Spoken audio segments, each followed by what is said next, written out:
किया। तो मैंने उनको पूछा कुछ समय बनासकांठा में कैसे होता था, आप कैसे काम करते थे। यानी चीजें छोटी होती हैं लेकिन उसका सामर्थ्य बहुत बड़ा होता है। और एक मोनोटोनस जिंदगी में बदलाव लाने के लिए व्यवस्थाओं में जान भरना बहुत जरूरी होता है। व्यवस्थाएं जीवंत होनी चाहिए, व्यवस्थाएं डायनेमिक होनी चाहिए। और जब पुराने लोगों से मिलते हैं तो उनके जमाने में व्यवस्था किस कारण से विकसित हुई थी, उसकी बैकग्राउंड इंफॉर्मेशन हमें उस परंपरा को चलाना, नहीं चलाना, बदल लाना, नहीं लाना, बहुत चीजें सिखा करके जाते हैं। मैं चाहूंगा कि आजादी के इस अमृत काल में आप अपने डिस्ट्रिक्ट में जो पहले डिस्ट्रिक्ट कलेक्टर के रूप में काम करके गए हैं, एक बार अगर हो सके उनका मिलने का कार्यक्रम बनाइए। आपके उस पूरी डिस्ट्रिक्ट के लिए वो एक अनुभव नया आएगा। उसी प्रकार से राज्यों में जो चीफ सेक्रेटरी के नाते काम करके गए हैं, एक बार राज्य के मुख्यमंत्री उन सबको बुला ले, देश के प्रधानमंत्री जितने भी कैबिनेट सेक्रेटरी रहे हैं कभी उनको बुला लें। हो सकता है कि क्योंकि आजादी का अमृतकाल 75 साल की इस यात्रा में भारत को आगे बढ़ाने में सरदार पटेल का ये जो तोहफा है हमें सिविल सर्विस का, इसके जो ध्वजवाहक लोग रहे हैं, जो आज उसमें से जितने भी जीवित हैं, उन्होंने कुछ न कुछ तो योगदान दिया ही है इस देश को आज तक पहुंचाने में। उन सबका स्मरण करना, उनका मान सम्मान करना, ये भी आजादी के अमृतकाल में इस पूरी सिविल सर्विस को ऑनर करने वाला विषय बन जाएगा। मैं चाहूंगा इस 75 साल की यात्रा उनको हम समर्पित करें, उनका गौरवगान करें और एक नई चेतना लेकर के हम आगे बढ़ें और उस दिशा में हम प्रयत्न कर सकते हैं। साथियों, ये हमारा जो अमृत काल है, ये अमृत काल सिर्फ बीते 7 दशक का जय जयकार करने का ही है, ऐसा नहीं है। मैं समझता हूं हम 70 से 75 गए होंगे, रूटीन में गए होंगे, 60 से 70 गए होंगे, 70 से 75 गए होंगे, रूटीन में गए होंगे। लेकिन 75 से 2047 इंडिया एट 100 ये रूटीन नहीं हो सकता है। ये आज का अमृत महोत्सव हमारा वो एक वाटरशेड होना चाहिए जिसमें अब 25 साल को एक इकाई के रूप में ही हमने देखना चाहिए, टुकड़ों में नहीं देखना चाहिए। और हमने इंडिया एट 100 अभी से उसका विजन देख करके, और विजन देश में क्या वो नहीं, डिस्ट्रिक्ट में मेरा डिस्ट्रिक्ट 25 साल में कहां पहुंचेगा, मैं इस डिस्ट्रिक्ट को 25 साल के बाद कैसा देखता हूं। और मैं कागज में लिखित रूप से, हो सके तो आपके डिस्ट्रिक्ट के दफ्तर में लगाइए, हमें यहां तक पहुंचना है। आप देखिए एक नई प्रेरणा, नया उत्साह, नया उमंग उसके साथ जुड़ जाएगा। और मल्टीपिलर एक्टिविटी के साथ हमने डिस्ट्रिक्ट को पूरा, और अब केंद्र हमारा, भारत कहां पहुंचेगा और राज्य कहां पहुंचेगा, हमने 75 साल इन सारे लक्ष्यों को लेकर के चले हैं।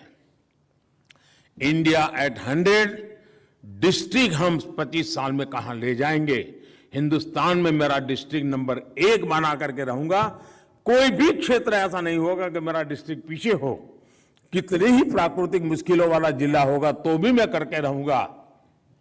ये इंस्पिरेशन, ये सपना, ये संकल्प, और उसके लिए सिद्धि प्राप्त करने के लिए निरंतर पुरुषार्थ और परिश्रम, इसकी संभावनाओं को लेकर हम चले तो ये सिविल सर्विस डे हमारे लिए एक नई प्रेरणा का कारण बन जाएगा।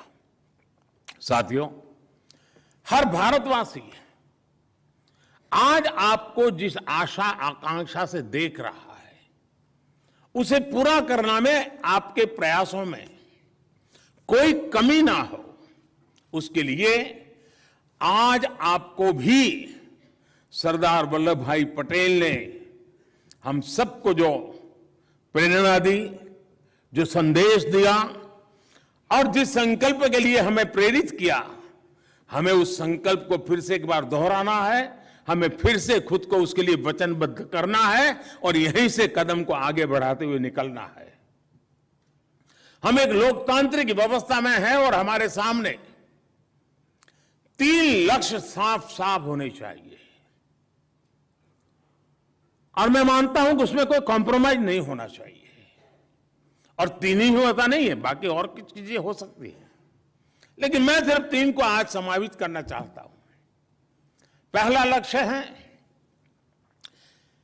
कि आखिरकार हम देश में जो भी व्यवस्थाएं चलाते हैं, जो भी बजट खर्च करते हैं, जो भी पद प्रतिष्ठा हम प्राप्त करते हैं, किसके लिए है जी? ये सब क्यों है? ये मेहनत किस बात के लिए है? ये तामझाम किस बात के लिए है? और इसलिए मैं कहूंगा कि हमारा पहला लक्ष्य है कि देश में सामान्य से सामान्य मानवीय के जीवन में बदलाव आए, उसके जीवन में सुगमता आए और उसे इसका एहसास भी हो। देश के सामान्य नागरिकों अपनी सामान्य जिंदगी के लिए सरकार से जो नाता आता है उसे जिद्दोजहद न करनी पड़े, सहज रूप से सब उपलब्ध हो। ये लक्ष्य सदा सर्वदा हमारे सामने होना चाहिए। हमारे प्रयास इसी दिशा में होने चाहिए कि देश के सामान्य मानवीय के सपनों को संकल्प में बदलने के लिए उसका सपना संकल्प कैसे बने, उस सपने को संकल्प तक यात्रा पूरी कराने में एक पॉजिटिव एटमॉस्फेयर, एक स्वाभाविक वातावरण पैदा करना ये व्यवस्था का जिम्मा है, जिसका नेतृत्व हम सबके पास है। हमें यह भी देखना चाहिए कि देश के नागरिकों को अपने संकल्पों की सिद्धि की यात्रा में सपना संकल्प बन जाए, बात वहां अटक नहीं सकती है जब तक कि संकल्प सिद्ध न हो। और इसलिए सपना संकल्प बने, संकल्प सिद्धि बने, इस पूरी यात्रा वहां जहां भी जरूरत हो हम एक साथी की तरह, एक कलीग की तरह उसके साथ हो, उसके हैंड होल्डिंग करें। ईज ऑफ लिविंग को बढ़ाने के लिए हम जो कुछ भी कर पाए वो हमें जरूर करना चाहिए। अगर मैं दूसरे लक्ष्य की बात करूं तो आज ग्लोबलाइजेशन हम पिछले कई दशकों से सुन रहे हैं। हो सकता है भारत कभी दूर से इन चीजों को देखता था, लेकिन आज स्थिति कुछ अलग है। आज भारत का पोजीशनिंग बदल रहा है और ऐसे में हम देश में जो भी करें उसको वैश्विक संदर्भ में करना अब हमारे लिए समय की मांग है।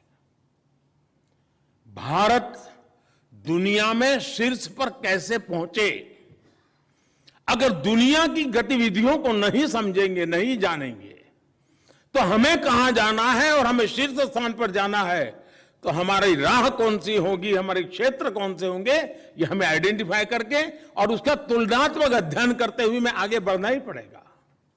हमारी जो योजनाएं हैं, हमारे गवर्नेंस के जो मॉडल हैं, वो हमें इसी संकल्प के साथ विकसित करने हैं। हमें कोशिश ये भी करनी है कि उनमें नवीनता आती रहे, उनमें आधुनिकता आती रहे। हम पिछली शताब्दी की सोच, पिछली शताब्दी के नीति नियमों से अगली शताब्दी की मजबूती का संकल्प नहीं कर सकते हैं। और इसलिए हमारी व्यवस्थाओं में, हमारे नियमों में, हमारी परंपराओं में पहले शायद बदलाव लाने में 30 साल 40 साल चले जाते होंगे तो चलता होगा, बदलते हुए विश्व और तेज गति से बदलते हुए विश्व में हम पलक पलक के हिसाब से चलना पड़ेगा, ऐसा मेरा मत है। अगर मैं आज तीसरे लक्ष्य की बात करूं, जो एक प्रकार से मैं दोहरा रहा हूं, क्योंकि इस बात को मैं लगातार कह रहा हूं, सिविल सर्विस का सबसे बड़ा काम ये कभी भी हमारे लक्ष्य से ओझल नहीं होना चाहिए। व्यवस्था में हम कहीं पर भी हो, पद पर हम कहीं पर हो, लेकिन हम जिस व्यवस्था से निकले हैं उस व्यवस्था में हमारी वो प्राइम रिस्पॉन्सिबिलिटी है, और वो है देश की एकता, देश की अखंडता। उसमें हम कोई कॉम्प्रोमाइज नहीं कर सकते। स्थानीय स्तर पर भी हम जब भी कोई निर्णय करें, वो निर्णय कितना ही लोक लुभावना हो, वाहवाही बटोरने वाला हो, कितना ही आकर्षक लगता हो, लेकिन एक बार उस तराजू से भी उसको तोल दीजिए कि मेरा ये छोटे से गांव में कर रहा हूं जो निर्णय है, कहीं वो मेरी देश की एकता अखंडता के लिए रुकावट बनने वाला है, तो मैं कोई बीज तो नहीं बोल रहा हूं।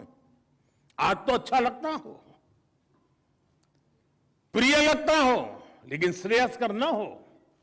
और महात्मा गांधी हमेशा श्रेय और प्रेय की बात लगातार करते थे। हम उस बात की ओर आग्रही बने। हम नकारात्मकता को छोड़ करके हम ये भी देखें, हमारा कोई भी फैसला देश की एकता को मजबूत करने वाले स्पिरिट से जुड़ा होना चाहिए। सिर्फ वो तोड़ता नहीं, इतना इनफ नहीं है, वो मजबूती देता है कि नहीं देता है। और विविधता भरे भारत के अंदर हमें लगातार एकता के मंत्र का सॉल्यूशन करते ही रहना पड़ेगा, और ये पीढ़ी दर पीढ़ी करते ही रहना पड़ेगा, और उसकी चिंता हमें निकालनी पड़ेगी। और इसलिए मैं पहले भी कह चुका हूं, आज फिर कहना चाहता हूं, भविष्य में भी कहता रहूंगा, हमारे हर काम में कसौटी एक होनी चाहिए, इंडिया फर्स्ट, नेशन फर्स्ट, मेरा राष्ट्र सर्वोपरि। हमें जहां पहुंचना है, लोकतंत्र में शासन व्यवस्थाएं भिन्न भिन्न राजनीतिक विचारों से प्रेरित हो सकती है, और वो भी लोकतंत्र में आवश्यक भी है, लेकिन प्रशासन की जो व्यवस्थाएं हैं उसके केंद्र में देश की एकता और अखंडता और निरंतर भारत की एकता को मजबूत करने के मंत्र को हमने आगे बढ़ाना चाहिए। साथियों, अब जैसे हम डिस्ट्रिक्ट लेवल पे काम करते हैं, राज्य लेवल पे काम करते हो, या भारत सरकार में काम करते हो, क्या इसका कोई सर्कुलर निकलेगा क्या कि नेशनल एजुकेशन पॉलिसी में से क्या क्या मुझे मेरे डिस्ट्रिक्ट के लिए उठाना है, उसमें से कौन सी चीजें लागू करनी है? इस ओलंपिक के बाद देश के अंदर खेल कूद के प्रति जो जागरूकता आई है, उसको मेरे डिस्ट्रिक्ट लेवल पर एक इंस्टीट्यूशनलाइज करके मेरे डिस्ट्रिक्ट से भी खिलाड़ी तैयार हो, ये नेतृत्व कौन देगा? क्या सिर्फ खेलकूद विभाग देगा कि पूरी टीम की जिम्मेवारी होगी? अब अगर मैं डिजिटल इंडिया की बात करता हूं, तो क्या मेरे डिस्ट्रिक्ट में डिजिटल इंडिया के लिए मैं कुछ टीम बन करके सोच रहा हूं क्या? आज मार्गदर्शन करने के लिए कुछ करना पड़े ऐसी जरूरत है ही नहीं। अब जैसे आज यहां 2 कॉफी टेबल बुक का लॉन्चिंग हुआ, लेकिन इस बात को न भूलें कि ये coffee table book hard copy नहीं है, ई कॉपी है। क्या मैं भी मेरे जिले में, मेरे राज्य में ये हार्ड कॉपी के चक्कर से बाहर निकलूंगा क्या? वरना मैं भी बड़े बड़े थप्पे बना दूंगा और बाद में कोई लेने वाला नहीं निकलता है। हम बनाएं। अगर आज हमें देखने को मिला है कि भाई यहां ई कॉफी टेबल बुक बनाए, तो मतलब हम भी आदत डालें कि हम भी जरूरत पड़ेगी, हम भी ई कॉफी टेबल बुक बनाएंगे। यानी ये चीजों को परकोलेट करने की हमारी जिम्मेवारी बनती है, उसको अलग से कहना ना पड़े। मेरा कहने का तात्पर्य यही है कि आज डिस्ट्रिक्ट को गाइड करने के लिए किसी व्यवस्था की जरूरत पड़े, ऐसी जरूरत नहीं है। सारी चीजें आज अवेलेबल है। डिस्ट्रिक्ट में किसी एक चीज में पूरा जिला अगर उठ करके खड़ा हो जाता है, अचीव कर लेता है, तो बाकी चीजों पर पॉजिटिव इंपैक्ट अपने आप आना शुरू कर जाता है। साथियों, भारत की महान संस्कृति की यह विशेषता है कि हमारा देश, और मैं बात बड़ी जिम्मेवारी के साथ कह रहा हूं, हमारा देश राज्य व्यवस्थाओं से नहीं बना है। हमारा देश राज सिंहासनों की बपोती नहीं रहा है, न ही राज सिंहासनों से यह देश बना है। यह देश सदियों से, हजारों वर्ष के लंबे कालखंड से उसकी जो परंपरा रही है, वो जन सामान्य के सामर्थ्य को लेकर के चलने की परंपरा रही है। आज जो भी हमने प्राप्त किया है वो जन भागीदारी की तपस्या का परिणाम है, जनशक्ति की तपस्या का परिणाम है, और तब जाकर के देश नई ऊंचाइयों को प्राप्त कर सकता है। पीढ़ी दर पीढ़ी के योगदान से समय की जो भी आवश्यकताएं थी उनको पूरा करते हुए, उन परिवर्तनों को स्वीकार करते हुए, जो काल बाह्य उसको छोड़ते हुए, हम वो समाज है, जीवन समाज है जिसने काल बाह्य परंपरा को खुद ने तोड़ के फोड़ उठा करके फेंक दिया है। हम आंखें बंद करके उसको पकड़ करके जीने वाले लोग नहीं है, समयानुकूल परिवर्तन करने वाले लोग हैं। दुनिया में, मैं एक दिन, बहुत साल पहले की बात है, अमेरिका के स्टेट डिपार्टमेंट से मेरी बातें हो रही थी। तब तो मैं राजनीति में, मेरी कोई पहचान भी नहीं थी, मैं कोने में एक छोटा सा कार्यकर्ता था, लेकिन किसी कारण से मेरा कुछ विशेष संबंध रहता था, तो वहां मेरे से चर्चा चली। मैंने कहा, दुनिया के अंदर कोई भी समाज, आस्तिक हो नास्तिक हो, इस धर्म को मानता है उस धर्म को मानता हो, लेकिन मृत्यु के बाद की उसकी जो मान्यताएं हैं उसके विषय में वो ज्यादा बदलाव करने का साहस नहीं करता है। वो वैज्ञानिक है नहीं है, उपयुक्त है कि नहीं है, समय रहते उसको छोड़ना चाहिए नहीं चाहिए, उसमें वो साहस नहीं करता है। वो मृत्यु के बाद की जो सोच बनी हुई, परंपरा बनी, उसे जकड़ के रखता है। मैंने कहा, हिंदू एक ऐसा समाज है भारत का कि जो कभी मृत्यु के बाद गंगा के तट पर चंदन की लकड़ी में अगर जलता था शरीर, तो उसको लगता था कि मेरा अंतिम कार्य पुण्यता से हुआ। वही व्यक्ति घूमता घूमता घूमता इलेक्ट्रिक श्मशान गृह तक चला गया, उसको कोई संकोच नहीं आया। इस समाज की परिवर्तनशीलता की एक बहुत बड़ी ताकत का इससे बड़ा कोई सबूत नहीं हो सकता। विश्व का कितना ही आधुनिक समाज हो, मृत्यु के बाद उसकी जो धारणा है उसको बदलने का सामर्थ्य नहीं होता है। हम उस समाज के लोग हैं, इस धरती की एक ताकत है कि हम मृत्यु के बाद की व्यवस्थाओं में भी अगर आधुनिकता की जरूरत पड़ी तो उसको स्वीकार करने के लिए तैयार होते हैं। और इसलिए मैं कहता हूं कि यह देश नित्य नूतन, नित्य परिवर्तनशील, नवीन को स्वीकारने के सामर्थ्य वाली एक समाज व्यवस्था का परिणाम है कि आज उस महान परंपरा को गति देना हमारे जिम्मे है। क्या हम उसे गति देने का काम कर रहे हैं? क्या फाइल को ही गति देने से जिंदगी बदलती नहीं है साथियों। हमने उस एक सामाजिक व्यवस्था के तहत शासन व्यवस्था का एक सामर्थ्य होता है, तब मुझे पूरे समाज जीवन का नेतृत्व देना मेरा दायित्व बन जाता है। और वो सिर्फ पॉलिटिकल लीडर का काम नहीं होता है, हर क्षेत्र में बैठे हुए सिविल सर्विस के मेरे साथियों को लीडरशिप देनी होगी और समाज में परिवर्तन के लिए अगुवाई करने का काम के लिए अपने आप को सज्ज करना होगा, और तब जाकर के हम परिवर्तन ला सकते हैं दोस्तों। और परिवर्तन लाने का सामर्थ्य देश में है, और सिर्फ हम ही विश्वास लेके जी रहे ऐसा नहीं, दुनिया बहुत बड़ी आशा के साथ हमारी तरफ देख रही है। तब हमारा कर्तव्य बनता है कि उस कर्तव्य की पूर्ति के लिए हम अपने आप को सज्ज करें। अब जैसे हम नियमों और कानूनों के बंधन में ऐसे जकड़ जाते हैं, कहीं ऐसा कर करके जो सामने जो एक नया वर्ग तैयार हुआ है, जो युवा पीढ़ी तैयार हो रही है, क्या हम उसके साहस को, उसके सामर्थ्य को, हमारे ये नियमों की जंजाल उसे जकड़ तो नहीं रही है ना, उसके सामर्थ्य पर प्रभावित तो नहीं कर रही है ना? अगर ये कर रही है तो मैं शायद समय के साथ चलने का सामर्थ्य खो चुका हूं। मैं उज्जवल भविष्य के लिए, भारत के उज्जवल भविष्य के लिए अपने आप के कदम सही दिशा में, सही सामर्थ्य के साथ चला सकूं, वो शायद मैं खो चुका हूं। अगर मैं इससे बाहर निकलता हूं तो मैं स्थितियों को बदल सकता हूं। और हमारे देश में आज भी देखा होगा, अभी आईटी सेक्टर दुनिया में भारत की जो एक छवि बनाने में अगर किसी ने शुरुआती रोल किया है तो हमारे आईटी सेक्टर के 20, 22, 25 साल के नौजवानों ने किया है। लेकिन अगर मान लीजिए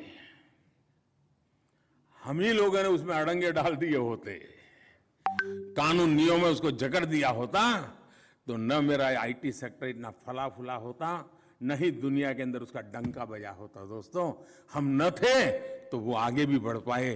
तो कभी कभी हमें भी तो सोचना चाहिए कि दूर रह करके, ताली बजा करके, प्रोत्साहित करके भी दुनिया को बदला जा सकता है। आज हम गर्व कर सकते हैं स्टार्टअप्स के विषय में। 2022 अभी तो पहला क्वार्टर अभी पूरा हुआ है। 2022 के पहले क्वार्टर में 3 महीने के छोटे कालखंड के अंदर मेरे देश के नौजवानों ने स्टार्टअप की दुनिया में 14 यूनिकॉर्न की जगह प्राप्त कर ली। मित्रों, एक बहुत बड़ा अचीवमेंट है। अगर 14 यूनिकॉर्न सिर्फ 3 महीने के भीतर भीतर मेरा देश का नौजवान उस ऊंचाई को प्राप्त कर सकता है, हमारी क्या भूमिका है? कभी कभी तो हमें जानकारियां भी नहीं होती है कि मेरे डिस्ट्रिक्ट का नौजवान था और टियर 2 सिटी के कोने में बैठा हुआ काम कर रहा था। अब अखबार में आया तो पता चला, अरे वो तो यहां पहुंच गया है। इसका मतलब ये हुआ कि शासन व्यवस्था के बाहर भी समाज के सामर्थ्य की ताकत बहुत बड़ी होती है। क्या मैं उसके लिए पोषक हूं कि नहीं हूं? मैं उसको प्रोत्साहित करता हूं कि नहीं करता हूं? मैं उसे रिकॉग्नाइज करता हूं कि नहीं करता हूं? कहीं ऐसा तो नहीं, तूने कर लिया जो कर लिया, लेकिन पहले क्यों नहीं मिले थे? सरकार पर क्यों नहीं आए थे? अरे नहीं आया वही तो है, आपका टाइम खराब नहीं किया, लेकिन आपको बहुत कुछ दे रहा है, आप उसका गौरवगान कीजिए। साथियों, मैंने 2 चीजों का ही उल्लेख किया है, लेकिन ऐसी बहुत सी चीजें हैं।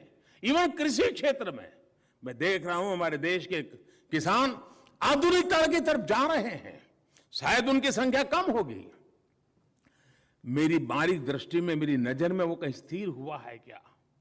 अगर साथियों हम अगर इन चीजों को करते हैं तो मैं समझता हूं बहुत बड़ा बदलाव आएगा। एक और बात मैं कहना चाहता हूं, कभी कभी मैंने देखा है कि सेफ खेलना ज्यादातर लोगों के स्वभाव का हिस्सा बन जाता है।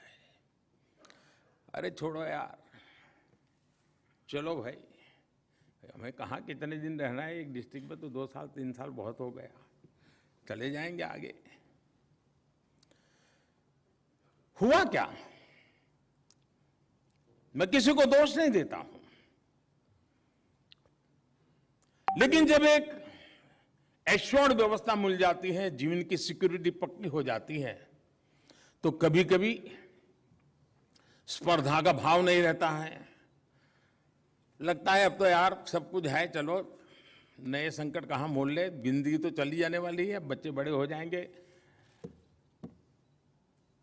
कहीं कहीं मौका तो मिलना ही मिलना है उनको, हमें क्या करना है। और उसमें से खुद के प्रति भी उदासीन हो जाते हैं।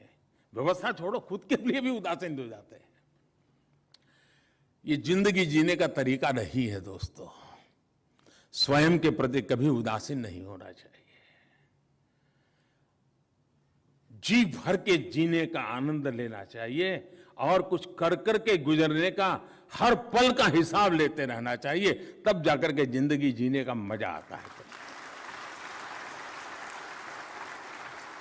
बीते हुए पल में मैंने क्या पाया, बीते हुए पल में मैंने क्या दिया, इसका लेखा जोखा करने का अगर स्वभाव नहीं है तो जिंदगी धीरे धीरे खुद को ही खुद से उदास कर देती है और फिर जीने का वो जज्बा ही नहीं रहता है दोस्तों। मैं तो कभी कभी कहता हूं कि एक सितार वादक और एक टाइपिस्ट, दोनों का फर्क देखा है क्या? एक कंप्यूटर ऑपरेटर उंगली को ही खेल करता है, लेकिन 45-50 की उम्र पहुंचते हुए कभी मिलोगे तो बड़ी मुश्किल से ऊपर देखता है। एक दो बार बोलो तो सुनता भी नहीं है। बड़े आग्रह से कहो, हाँ साहब क्या था? आधा मरी हुई जिंदगी जी रहा है वो। जिंदगी बोझ बन गई है। करता तो उंगली का ही काम है, टाइपराइटर पे उंगली ही घुमाता है। और दूसरी तरफ सितार वादक, वो भी तो उंगली का खेल करता है, लेकिन उसको 80 साल की उम्र में मिलिए चेहरे पर चेतना नजर आती है, जिंदगी भरी हुई नजर आती है, सपनों से जीने वाला इंसान नजर आता है। दोस्तों, उंगली के ही खेल दोनों ने गुजारे हैं, लेकिन ये चलते चलते मरता चला जाता है, दूसरा चलते चलते जीता चला जाता है। क्या ये बदलाव जिंदगी को भीतर से जीने का संकल्प हमारा होता है क्या? तब जाकर के जिंदगी बदली जाती है दोस्तों। और इसलिए मैं कहता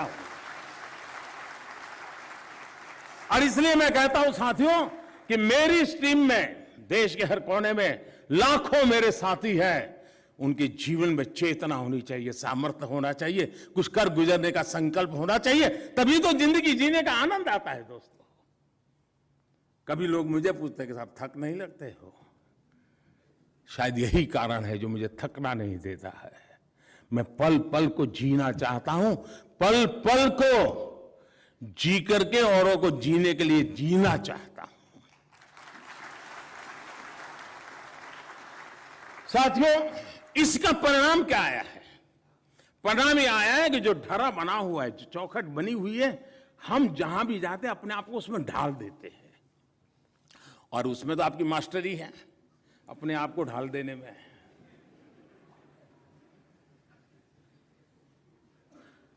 किसी को ये अच्छा लगता होगा, लेकिन मुझे लगता है कि शायद ये जिंदगी नहीं है दोस्तों।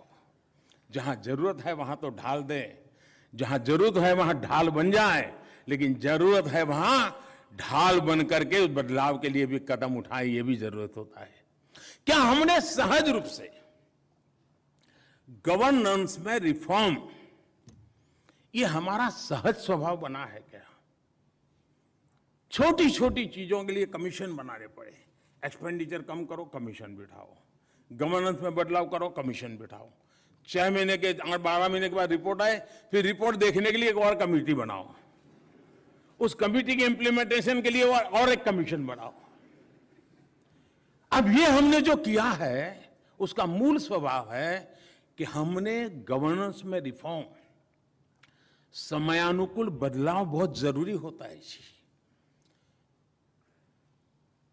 किसी समय युद्ध होते तो हाथी होते थे, हाथी वालों ने हाथी छोड़ करके फिर घोड़े पकड़े, और आज न हाथी चलता है न घोड़ा चलता है, कुछ और जरूरत पड़ती है। ये रिफॉर्म सहज होता है, लेकिन युद्ध का दबाव हमें रिफॉर्म करने के लिए मजबूर करता है। हमें देश की आशा आकांक्षाएं हमें मजबूर कर रही है कि नहीं कर रही है। जब तक देश की आशा आकांक्षाओं को हम समझ नहीं पाते हैं, तब हम खुद होकर के गवर्नेंस में रिफॉर्म नहीं कर सकते हैं। गवर्नेंस में रिफॉर्म में नित्य प्रक्रिया होनी चाहिए, सहज प्रक्रिया होनी चाहिए और प्रयोगशील व्यवस्था होनी चाहिए। अगर प्रयोग सफल नहीं हुआ तो छोड़ते चले जाने का साहस होना चाहिए। मेरे ही द्वारा की हुई गलती को स्वीकार करते हुए मुझे नया स्वीकार करने का सामर्थ्य होना चाहिए, तब जाकर के बदलाव आता है जी। अब आप देखिए, सैकड़ों कानून ऐसे थे, मैं मानता हूं देश के नागरिकों के लिए बोझ बन गए थे। मैं जब 2013 में पहली बार प्रधानमंत्री पद के उम्मीदवार के रूप में मेरी पार्टी ने घोषित किया और मैं भाषण दे रहा था, तो दिल्ली में एक बिजनेस कम्युनिटी ने मुझे बुलाया था। चुनाव के 4-6 महीने अभी तो बाकी थे 2014 के। तो उन्होंने मुझे पूछा क्या करोगे? मैंने कहा मैं रोज एक कानून खत्म करूंगा, नए कानून नहीं बढ़ाऊंगा।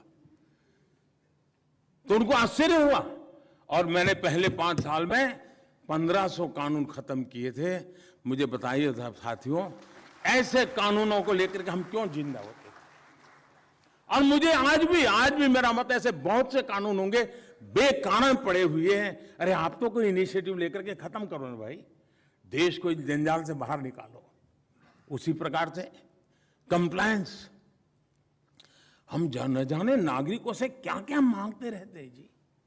मुझे कैबिनेट सेक्रेटरी को कहा कि भाई बाकी दुनिया देश के काम होंगे, आप इसका जिम्मा लीजिए, ये कंप्लायंस से देश को मुक्त कीजिए, नागरिकों को मुक्त कीजिए। आजादी के 75 साल हुए, नागरिकों को इस जंजाल में क्यों फंसा के रखे हो? और एक ही दफ्तर में 6 लोग बैठे होंगे, हर टेबल वाले के पास जानकारी होगी, लेकिन फिर भी वो अलग मांगेगा, बाजू वाले तो नहीं लेगा।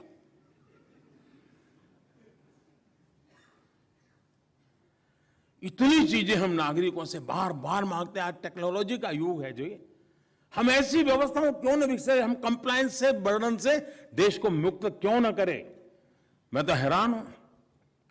अभी हमारे कैबिनेट सेक्रेटरी ने बेड़ा उठाया है, लगे हैं कि भाई हर चीज में जेल ले जाके व्यवस्था नागरिकों को। मैंने एक ऐसा कानून देखा कि अगर कारखाने में जो टॉयलेट्स है उसको अगर हर 6 महीने चूना नहीं लगाया है तो आप जेल जाएंगे। आप बताइए, हम कैसा देश को ले जाना चाहते हैं? अब ये सारी चीजों से हमें मुक्ति चाहिए। अब ये सहज प्रक्रिया होनी चाहिए, इसके लिए कोई सर्कुलर निकालने की जरूरत नहीं होनी चाहिए। आपके ध्यान में आता है कि राज्य सरकार के बस का रोग है, राज्य सरकार को बताइए, भारत सरकार की जिम्मेवारी उनको बताइए, संकोच मत कीजिए भाई। कहना है जितना हम नागरिक को इस बोझ से मुक्त करेंगे उतना ही मेरा नागरिक खिलेगा, बहुत बड़ी ताकत के साथ खिलेगा। हमें छोटी सी समझ है, बड़े पेड़ के नीचे कितना ही अच्छा फूल का पौधा लगाना चाहते हैं, लेकिन बड़े के छाया के दबाव इतना होता है वो खुल नहीं पाता है। वही पौधा अगर खुले आसमान के नीचे कहीं छोड़ दिया जाए वो भी ताकत के साथ खड़ा होना जाता है। उसको इस बोझ से बाहर निकाल दीजिए दोस्तों। साथियों, आमतौर पर देखा गया है कि जैसा चल रहा है उसी व्यवस्था में है, मैंने कहा वैसे ढाल देते रहो, जैसे तैसे गुजारा करते रहो, समय काटने की कोशिश करते रहे। पिछले 7 दशक में अगर हम इसकी समीक्षा करें तो एक बात आपको जरूर दिखेगी, जब भी कोई संकट आया, कोई प्राकृतिक आपदा आई, कोई विशिष्ट प्रकार का दबाव पैदा हुआ, तो फिर हमने बदलाव, कोरोना आया तो दुनिया भर के बदलाव हमने किए अपने में। लेकिन क्या ये स्वस्थ स्थिति है क्या? बड़ा प्रेशर आ जाए तब जाकर के हम बदले, कोई तरीका है क्या? हम अपने आप को सज्ज क्यों ना करें दोस्तों? और इसलिए हमने संकट में समय में रास्ता खोजने, अब एक समय था हम अभाव में गुजारा करते थे, और इसलिए हमारे सारे जो नियम विकसित हुए वो अभाव के बीच कैसे जीना वो बने। लेकिन अब अभाव से जब बाहर आए हैं तो कानून भी तो अभाव से बाहर लाइए भैया। विपुलता की ओर क्या सोचना चाहिए उस पर हम सोचें। अगर विपुलता के लिए हम अगर नहीं सोचेंगे, अगर एग्रीकल्चर में आगे बढ़ रहे हैं, अगर फूड प्रोसेसिंग की व्यवस्था पहले कर दी होती तो आज कभी कभी किसानों पर जो चीजें बोझ बन जाती वो शायद ना बनती। और इसलिए मैं कहता हूं कि संकट में से रास्ते खोजने के तो तरीका सरकारों ने सीख लिया है, लेकिन एक स्थायी भाव से व्यवस्थाओं को विकसित करना ये हम लोगों का, और हमें विजुअलाइज करना चाहिए कि भाई ये समस्याएं आती हैं, समस्याएं खत्म कैसी हो, उसके लिए समाधान क्या निकले, इसलिए काम करना चाहिए। उसी प्रकार से हम चुनौतियों के पीछे मजबूरन भागना पड़े ठीक नहीं है जी। हम चुनौतियों को भांपना चाहिए। अगर टेक्नोलॉजी ने दुनिया बदली है तो मुझे उस गवर्नेंस में उसके साथ आने वाली चुनौतियों का मुझे पता होना चाहिए, मैं अपने आप को उसके लिए सज्ज करूं। और इसलिए मैं चाहूंगा कि गवर्नेंस रिफॉर्म ये हमारा नित्य क्रम होना चाहिए, लगातार कोशिश होनी चाहिए। और मैं तो कहूंगा कि जब भी हम रिटायर्ड हो जाएं तो मन में से एक आवाज निकलनी चाहिए कि मेरे कालखंड में मैंने गवर्नेंस में इतने इतने रिफॉर्म किए और वो व्यवस्थाएं विकसित की जो शायद आने वाले 25-30 साल तक देश को काम आने वाली है। अगर ये बदलाव होता है तो परिवर्तन होता है। साथियों, बीते 8 साल के दौरान देश में अनेक बड़े काम हुए। इनमें से अनेक अभियान ऐसे हैं जिनमें मूल में बिहेवियरल चेंज है। ये कठिन काम होता है और राजनेता तो कभी इसमें हाथ लगाने की हिम्मत ही नहीं करता है। लेकिन मैं राजनीति से बहुत परे हूं दोस्तों। लोकतंत्र में एक व्यवस्था है, मुझे व्यवस्था से गुजर करके आना पड़ा है, वो अलग बात है। मैं मूलतः राजनीति के स्वभाव का नहीं हूं। मैं जननीति से जुड़ा हुआ इंसान हूं, जन सामान्य की जिंदगी से जुड़ा हुआ इंसान हूं। साथियों, ये जो बिहेवियरल चेंज का मेरी जो कोशिश रही है, समाज के मूलभूत चीजों में परिवर्तन लाने की जो प्रयास हुआ है, सामान्य से सामान्य मानवीय की जिंदगी में बदलाव लाने की जो मेरी आशा आकांक्षा है, उसी का एक हिस्सा है। और जब मैं समाज की बात करता हूं तो शासन व्यवस्था में बैठे लोग अलग नहीं है इससे, वो कोई दूसरे ग्रह से नहीं आए हैं, वो भी उसी का हिस्सा है। क्या हम ये जो बदलाव की बात करते हैं, मैं देखता हूं कभी अफसर मुझे शादी का कार्ड देने आते हैं तो मेरा तो स्वभाव है, मैं छोड़ नहीं पाता हूं। और मैंने देखा मेरे पास आते हैं तो बड़ा महंगा कार्ड नहीं लेके आते हैं, बहुत ही सस्ता कार्ड लाते हैं, लेकिन उस पर प्लास्टिक का कवर होता है, ट्रांसपेरेंट। तो मैं सहज पूछता हूं, तो ये सिंगल यूज प्लास्टिक अभी भी उपयोग करते हैं आप? तो बेचारे शर्मिंदगी महसूस करते हैं। मेरा कहना ये है, जो हम देश के पास अपेक्षा करते हैं कि भाई सिंगल यूज प्लास्टिक न करे, क्या मेरे दफ्तर में, मैं जहां हूं, मैं काम करता हूं, क्या मैं मेरे जीवन में बदलाव ला रहा हूं, मेरी व्यवस्था में बदलाव ला रहा हूं? मैं चीजों को, छोटी छोटी चीजों को इसलिए हाथ लगाता हूं कि हम बड़ी चीजों में इतने खोए हुए हैं कि छोटी चीजों से दूर चले जाते हैं। और जब छोटी चीजों से दूर चले जाते हैं तब छोटे लोगों से भी दीवारें बन जाती हैं। दोस्तों, मुझे इन दीवारों को तोड़ना है।